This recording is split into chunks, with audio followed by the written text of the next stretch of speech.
boas-vindas a todos os irmãos que estão conosco nesta noite. É um prazer, é uma alegria tê-los entre nós. Se Deus quiser, domingo que vem, nós estaremos reunidos na parte da manhã, às 9 horas, na Igreja Betel, e na parte da noite nós teremos o nosso culto pelo Zoom. Continuaremos com o nosso culto. E em breve, as nossas pregações estarão sendo transmitidas ao vivo pela internet. É só uma questão de tempo, mas isso irá acontecer também para atingir outras pessoas além do público da nossa igreja, que de fato já está acontecendo através das pregações que, depois de gravadas, elas são reproduzidas tanto no Facebook como no Instagram e também no YouTube. E nesta noite eu gostaria de ler com vocês um texto da Palavra de Deus, no início da Epístola de Paulo aos Efésios. Eu gostaria de ler Efésios capítulo 1.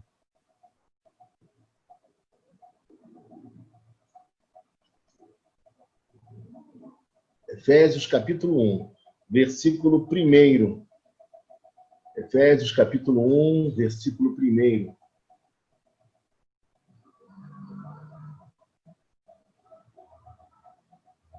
Amém?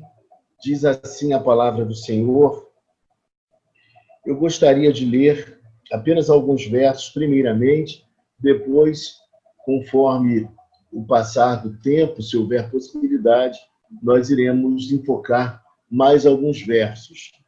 Paulo, apóstolo de Cristo Jesus, pela vontade de Deus, aos fiéis, aos santos e fiéis em Cristo Jesus, que estão em Éfeso, a vocês graça e paz da parte de Deus, nosso Pai, e do Senhor Jesus Cristo.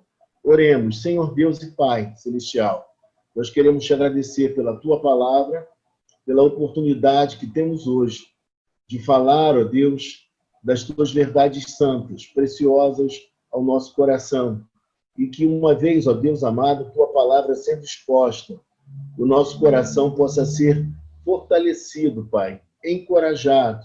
Ó Deus, é o que nós te pedimos nesta hora. E desde já te agradecemos com o perdão dos nossos pecados, porque nós te oramos em nome santo de Jesus Cristo, o teu Filho amado. Amém.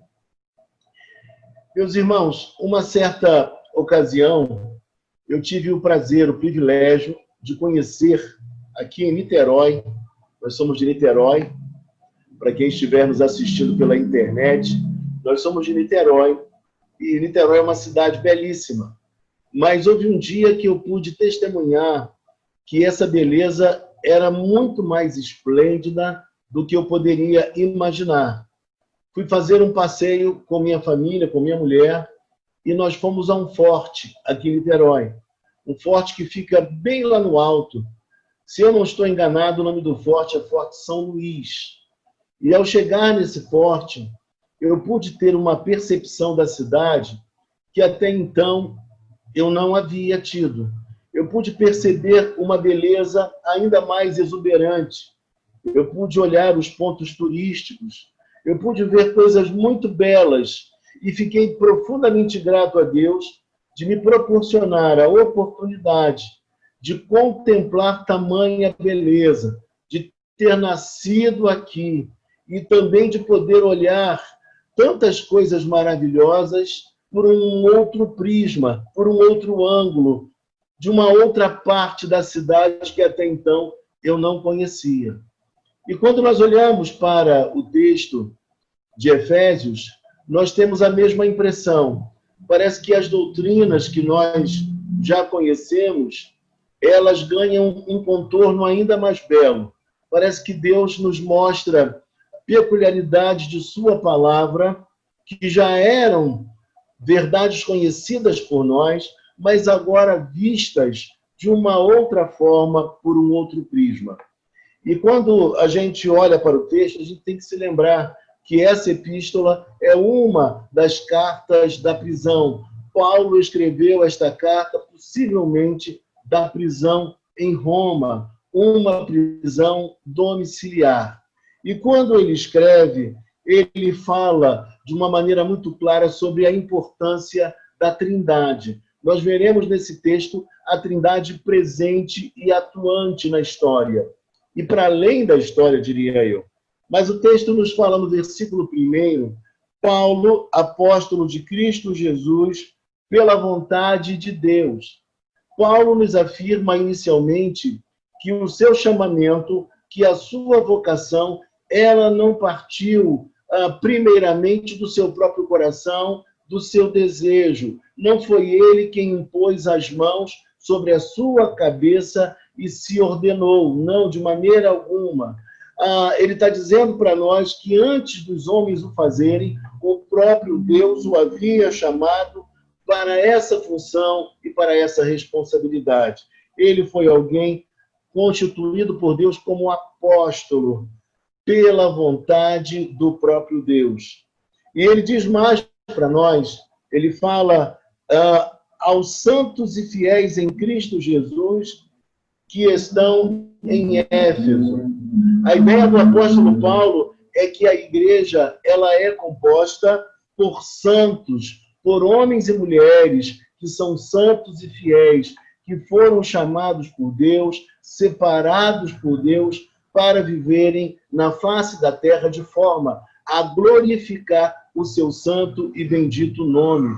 Por isso, meu irmão e minha irmã, apesar das nossas deficiências, porque eu tenho certeza cada dia mais que eu as possuo, e eu tenho também convicção que vocês também as têm, mas apesar de tudo isso, o próprio apóstolo Paulo fala que os membros daquela igreja, a igreja de Éfeso, eles eram santos e fiéis. Eu diria para você nesta hora que nós, povo do Senhor, somos santos e fiéis na pessoa bendita de Jesus Cristo. É isso que nós precisamos atentar nesta hora. E aí ele faz aquela saudação que é muito peculiar ao apóstolo Paulo. Ele diz: a vocês, graça e paz da parte de Deus, nosso Pai, e do Senhor Jesus Cristo. Ele fala para nós que a graça que nos foi concedida não por nosso mérito, não por nosso esforço, e igualmente a paz que também foi promovida por Jesus Cristo, nos reconciliando com Deus. Tudo isso são bênçãos da parte do nosso próprio Deus, que Ele nos concede, que Ele nos agracia, que Ele nos abençoa. É como se Ele dissesse inicialmente: olha, fiquem tranquilos, eu estou falando com vocês, que são chamados pelo próprio Deus, vocês que receberam essa graça maravilhosa, vocês que foram também abençoados com esse reatamento da relação com Deus, promovida por Cristo, trazendo paz na relação que vocês têm com o Altíssimo. Isso é maravilhoso dizer, é assim que ele começa esta carta, de maneira extremamente poética, de maneira amorosa, trazendo ao meu e ao seu coração a segurança de que nossa relação com Deus não está baseada no nosso esforço próprio, nas nossas competências, não. É o próprio Deus quem desejou que essa relação se travasse através dos méritos, da excelência e da obra de Jesus Cristo. Portanto, irmão e irmã, nesta noite eu digo a você, nós precisamos viver a nossa espiritualidade em paz, com Deus, sabendo que Ele nos amou primeiro. E isso traz a mim e a você totalmente um aspecto benéfico para a nossa espiritualidade, nos isentando completamente de qualquer presunção espiritual, mas de vivermos, acima de qualquer coisa, na sua mais inteira dependência. Nós confiamos nesse Deus que nos amou, que nos chamou, que nos vocacionou. E aí, queridos irmãos, quando nós adentramos ao versículo de número 3, e o versículo de número 3 nos diz: bendito seja o Deus e Pai de nosso Senhor Jesus Cristo, que nos abençoou com todas as bênçãos espirituais nas regiões celestiais em Cristo. Agora, o apóstolo Paulo vai dizer para nós algo maravilhoso.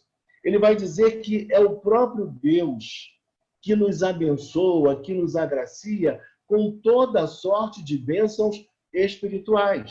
No Antigo Testamento, as bênçãos eram bênçãos mais materiais, mas no Novo Testamento, as bênçãos são espirituais. Perdão de pecados, vida nova, salvação eterna, são bênçãos espirituais. Mas talvez você me pergunte assim, mas pastor, e as bênçãos materiais? Nós não temos na Nova Aliança, no Novo Testamento? Eu diria para você que nós temos sim.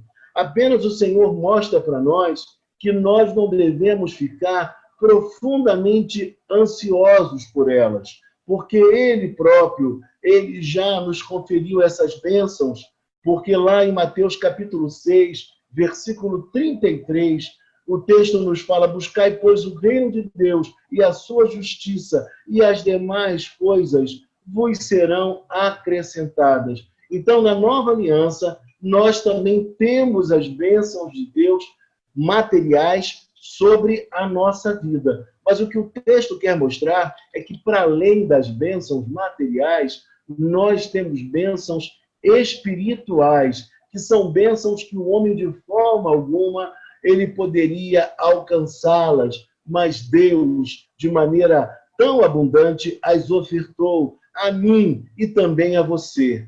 Entendeu o que eu quero dizer? É isso que a palavra quer, de fato, imprimir na nossa mente e em nosso coração. Se Ele nos deu as bênçãos espirituais, que foram tão custosas para Ele, que envolve, inclusive, o derramamento de sangue do seu Filho Jesus Cristo. Ah, meus irmãos, muito mais as bênçãos necessárias, materiais, que todos nós precisamos para viver no dia a dia, o Senhor também nos contempla e sempre contemplará, abençoando a minha vida, a minha casa e também a sua casa. Ou seja, nós podemos repousar nele, porque a sua bênção é presente em nós. E o texto continua a nos dizer da seguinte maneira, veja comigo ainda no versículo de número 3, na sequência ele diz assim, que nos abençoou com todas as bênçãos espirituais nas regiões celestiais em Cristo Jesus. Uma coisa importante que será tônica da carta aos Efésios é que o Senhor nos colocou agora numa nova dimensão espiritual. Nós não estamos mais no mesmo patamar que nós estávamos. Nós agora estamos assentados em lugares celestiais em Cristo Jesus. E o crente precisa atentar para isso, que ele agora foi projetado a um novo nível de espiritualidade. E isso é maravilhoso ao meu coração e ao seu coração também. E na sequência, ele vai dizer mais ainda para nós. Versículo 4, porque Deus nos escolheu nele, antes da criação do mundo. Na minha versão mais usual, que é Revista e Atualizada, diz que é antes da fundação do mundo. Aqui a expressão é criação do mundo. Sabe o que isso significa dizer, meus irmãos? Significa dizer que Deus nos escolheu em Cristo antes de nós existirmos. Então, não caberia eu dizer que Deus me escolheu porque eu sou muito bom, porque eu sou um servo competente, porque eu sou um filho fiel. Não, Ele nos escolheu antes da criação. Ele resolveu nos amar. E essa eleição, que é tão mal compreendida pelas pessoas, não é criação da mente genial de Santo Agostinho, não é criação da mente maravilhosa, muito culta e intelectualizada de João Calvino. Não, de maneira alguma. Tudo isso foi concebido pelo próprio Deus. E não cabe ao homem a menor arrogância, apenas aceitar que nós fomos escolhidos em Cristo antes da fundação do mundo e não por nenhum mérito, por nenhum valor intrínseco a nós, mas por um critério particular de amor que Deus não nos dá a conhecer.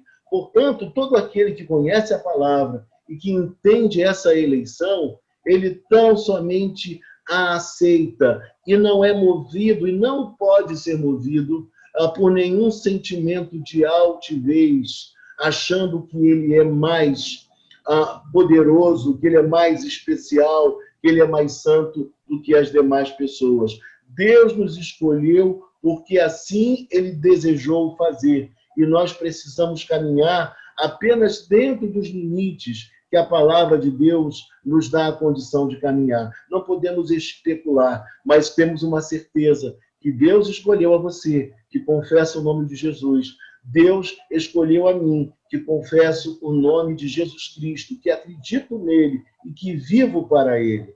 E o texto prossegue nos dizendo assim, que essa eleição, ela teve uma finalidade, ela não aconteceu à toa. E qual era a intenção do próprio Deus? A escolher você, a me escolher também. O texto é profundamente esclarecedor. Veja comigo o que o texto nos diz.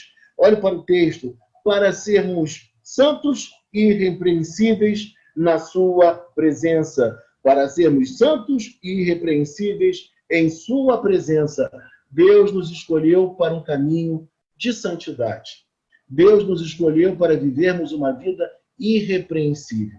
Por isso, meus irmãos, quando nós estamos agindo de maneira contrária à palavra de Deus, todo aquele que é habitado pelo Espírito Santo, ele se sente profundamente triste. Ele não encontra um prazer absoluto na prática do pecado, não. Ele se sente profundamente triste porque ele está fazendo alguma coisa que desagrada ao próprio Deus. Porque o nosso chamamento é para a santidade, é para vivermos uma vida irrepreensível. Obviamente, você sabe tão bem quanto eu que nós não seremos jamais perfeitos na vida presente, mas nós entendemos perfeitamente que aquele que vive, que anda em novidade de vida, ele não vai se encontrar alegre e feliz na prática do pecado, na desobediência a Deus. Tão logo ele caia em si, ele vai pedir perdão,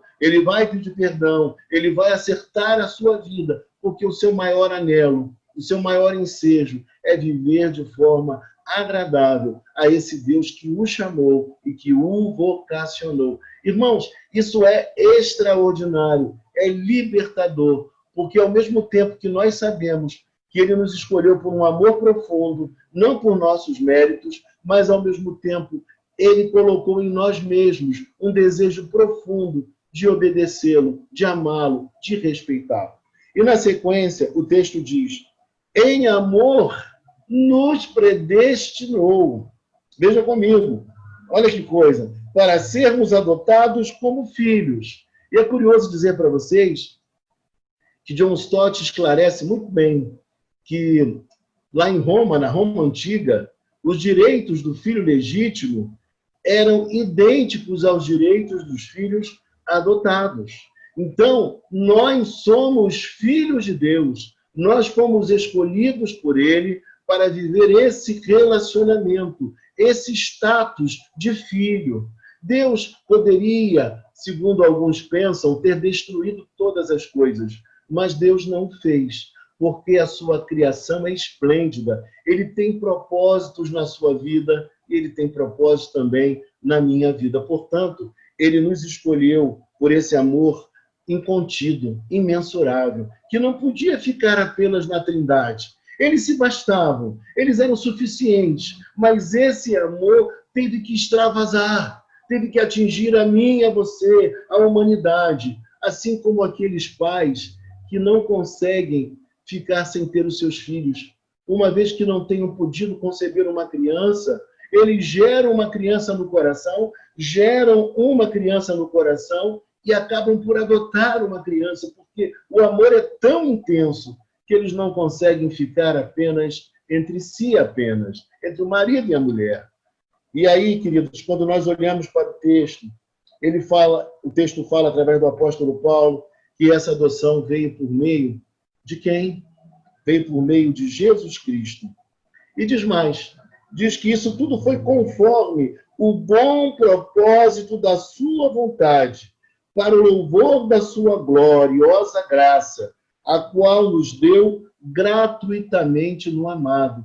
Nós vemos nesses primeiros versos tanto a atuação de Deus Pai, como nós vemos também a presença do Deus Filho e vemos ainda a presença do Espírito Santo. Porque, na verdade, as bênçãos espirituais, elas são bênçãos concedidas e geradas e produzidas através do Espírito Santo no meu coração e no seu coração. Por isso, o crente reformado, ele é um crente que valoriza profundamente a ação do Espírito Santo na vida dele.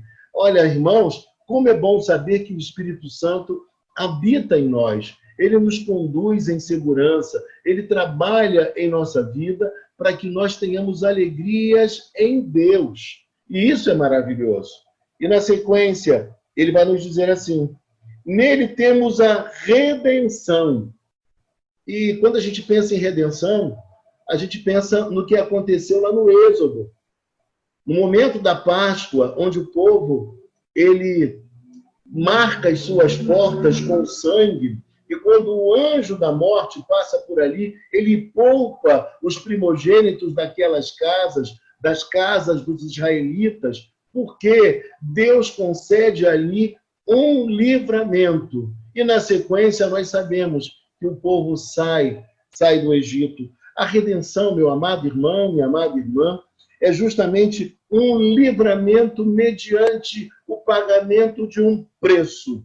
E que preço foi esse? Nós hoje sabemos de maneira mais ampla na nova aliança. Nós sabemos que o preço que foi pago foi justamente o derramar do sangue do nosso Salvador, Jesus Cristo. O preço foi pago, e é justamente isso que o texto está nos dizendo agora. Olha que obra maravilhosa foi realizada pelo nosso Deus. E o texto é profundamente loquaz. Ele esclarece para não restar a menor dúvida. Nele temos a redenção, por meio de seu sangue, o perdão de pecados, de acordo com as riquezas da graça de Deus. Ou seja, essa graça foi tão efusiva, ela foi tão maravilhosa, tão abundante, que ele nos perdoou de todo o pecado.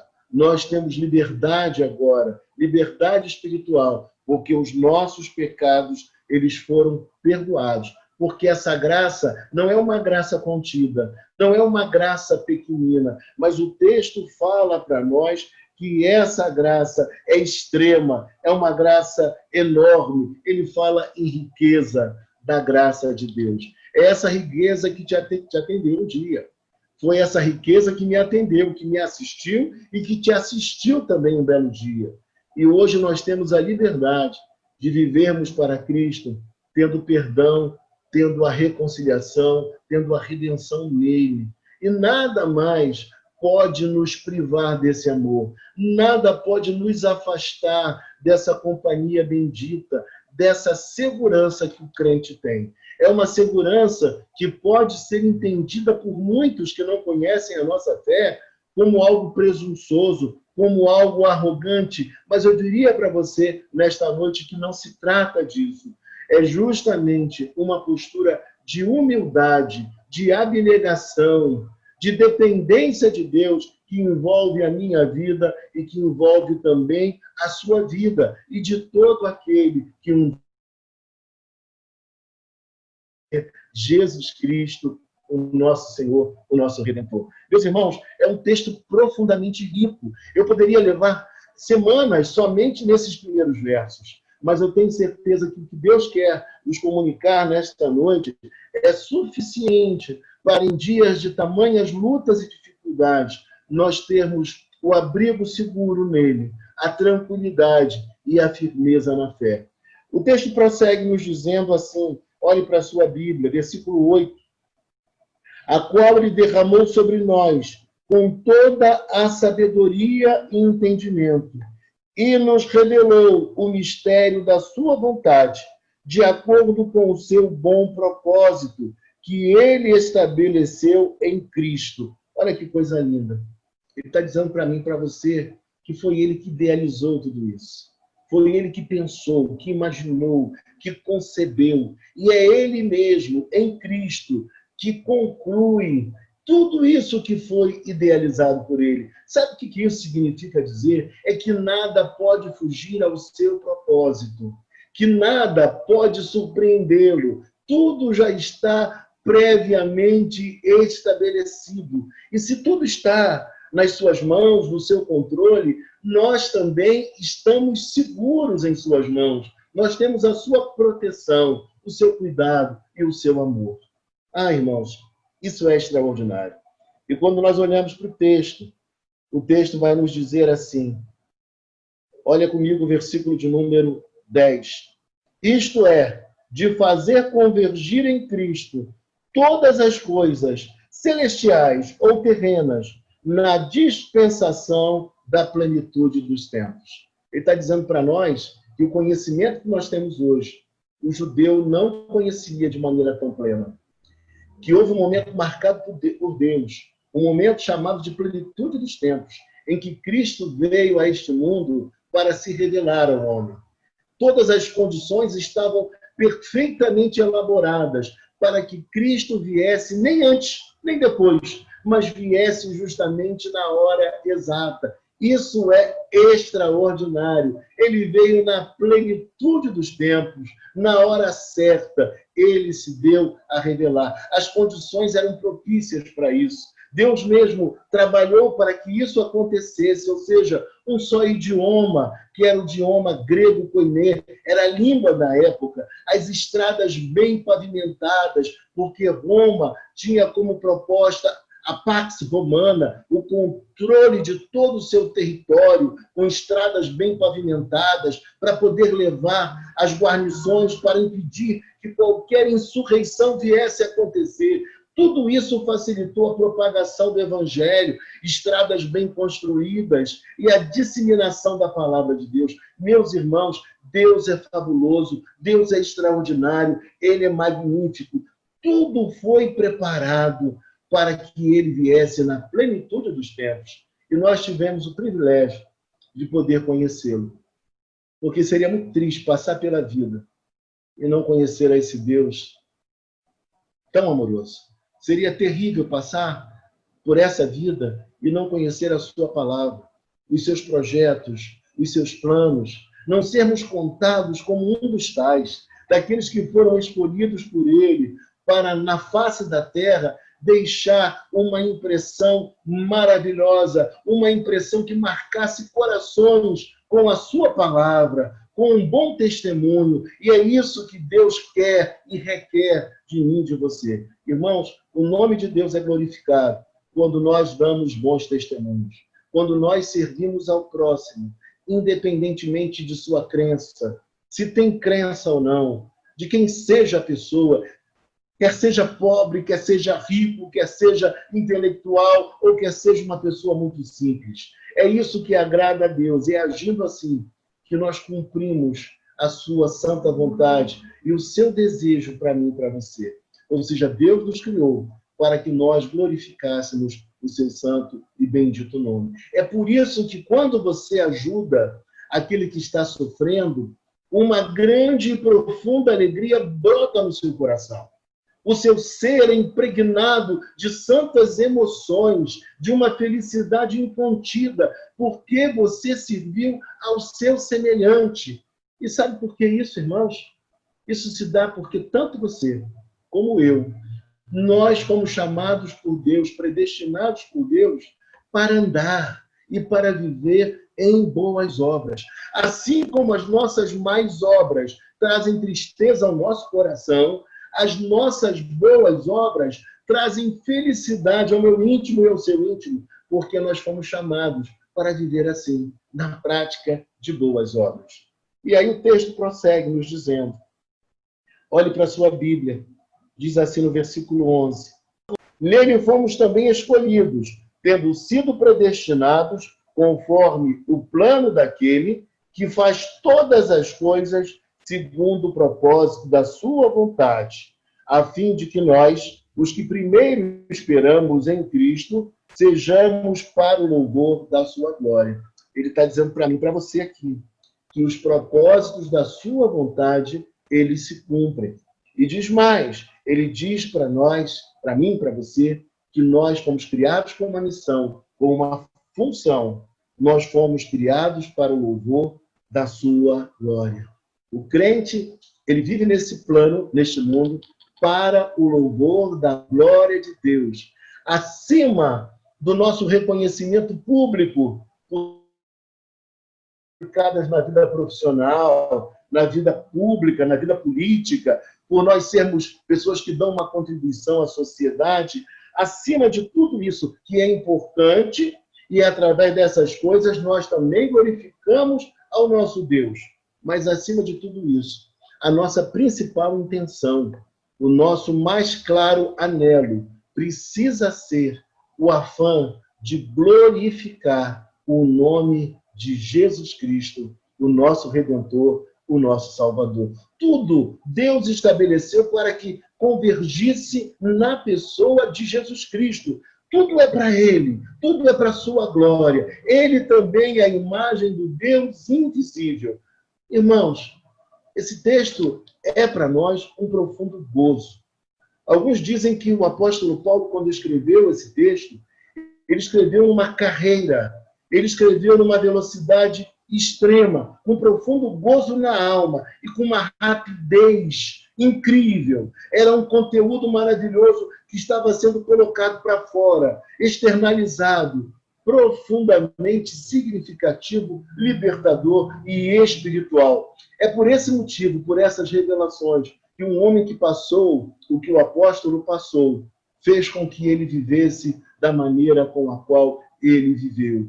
E eu digo para vocês nesta noite, o conteúdo que nos foi revelado é para nos impulsionar a viver a nossa vida com alegria, com singeleza da alma, com os melhores sentimentos, uma vontade profunda de honrar a Cristo, de glorificar a Cristo, de exaltá-lo com as nossas posições, com as nossas posturas, com a nossa conduta. Que coisa maravilhosa é viver para Cristo. E nós precisamos, de maneira mais clara ainda do que eu estou falando nesta noite, comunicar às pessoas que estão à nossa volta esse conteúdo que é extremamente libertador. Muita gente desconhece isso. Muita gente só conhece a face feia da fé, da religião, desses pregadores que se enriquecem e se locupletam com o sofrimento daqueles que são mais carentes. Tem pessoas que pensam que o evangelho é isso que a mídia reproduz, mas o evangelho ele é sublime e precisa ser comunicado às pessoas, porque é, na verdade, o que vai dar sentido ao coração do homem. Pessoas que estão adotando preceitos religiosos acima do amor, elas não entenderam ainda o amor de Deus, porque os preceitos de Deus, eles se afinam com o amor, eles não colidem com o amor de maneira alguma. E é isso que nós precisamos deixar claro. O Evangelho é extremamente libertador. Não há discrepância entre os mandamentos de Deus, a palavra de Deus e o amor. Eles estão em harmonia. O verdadeiro amor, ele está em harmonia com a palavra de Deus. E nós precisamos anunciar às pessoas que estão à nossa volta que Cristo traz sentido à vida e que ele é o nosso grande e verdadeiro e único Salvador e Redentor. E aí o texto diz assim para nós, veja comigo, versículo de número 13. Quando vocês ouviram e creram na palavra da verdade, o evangelho que os salvou, e eu digo para você nesta noite, não se esqueçam, quando alguém te perguntar o que é o evangelho é a boa notícia. O evangelho é a boa notícia, porque o homem não podia salvar a si mesmo. E o próprio Deus, ele, na verdade, envia o seu Filho para viver como um de nós, para sofrer, para passar por tudo que nós passamos e ser, na verdade, o nosso Redentor, o nosso Salvador. Aquele que se doou para que nós pudéssemos ter o perdão de pecados e a vida eterna. É essa mensagem que nós precisamos comunicar. Essa é a boa notícia de Deus, da parte de Deus ao homem. A nossa pregação não pode consistir em promessas vãs, materiais, de ganância, de prosperidade. Mas você vai me dizer, mas pastor, mas Deus não abençoa, Deus não nos traz prosperidade. Claro que sim, Deus nos abençoa, Deus nos traz prosperidade. Mas essa não é a nossa mensagem central. A nossa mensagem central é Jesus Cristo, o nosso Salvador, o nosso Redentor. Essa deve ser a nossa ênfase.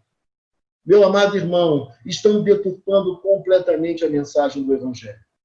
E nós precisamos mostrar às pessoas que essa ganância desenfreada que aí está é por conta de homens que foram contaminados em seu coração pela cobiça material. A bênção material da parte de Deus, ela é maravilhosa quando Deus nos concede. Mas quando é o afã maior de uma vida, de um coração, isso pode ser a derrocada de um líder, de uma família, de uma igreja. Nós não podemos viver assim, nem nos conduzir assim. A mensagem do Senhor nesta noite nos fala que o Senhor nos abençoou com toda sorte de bênçãos espirituais.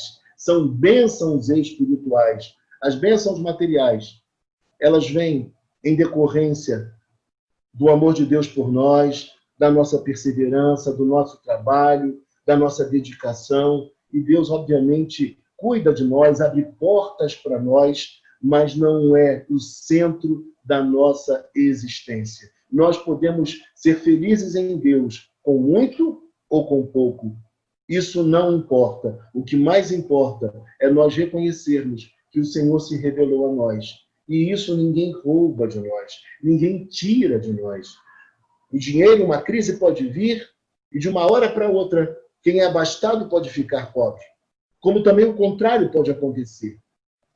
As circunstâncias da vida variam, mas o que é importante dizer é que aquilo que Cristo realizou no meu coração, essa salvação, essa segurança, essa nova vida que nós temos, ninguém rouba de você. O mundo pode estar caindo, a crise pode vir, a enfermidade pode chegar, tudo pode acontecer, mas Deus está com as suas mãos benditas, sustentando a sua vida e o seu coração. É disso que nós precisamos pensar, levar as pessoas com uma mensagem de segurança. E a maior segurança não são bens materiais, mas é a pessoa bendita de Jesus Cristo na vida de cada um de nós.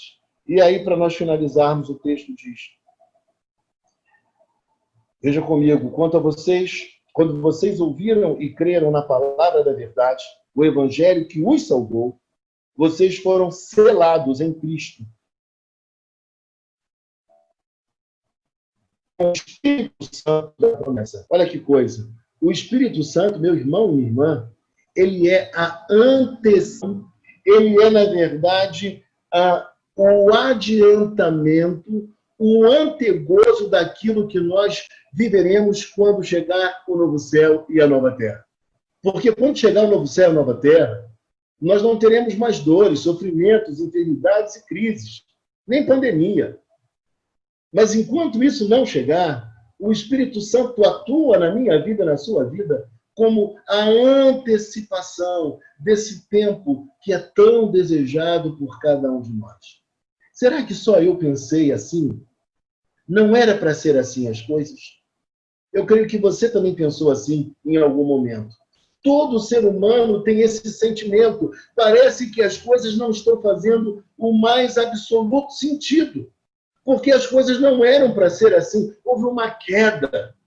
Mas Deus está restaurando todas as coisas em Cristo Jesus. E uma antecipação dessa restauração é justamente a presença do Espírito Santo na sua vida, na minha vida. E isso é maravilhoso. Meus irmãos, é bom saber que haverá um novo céu e uma nova terra. Mas enquanto o novo céu e a nova terra não chegarem, nós somos chamados por Deus, vocacionados por Ele, para sermos agentes de transformação deste mundo.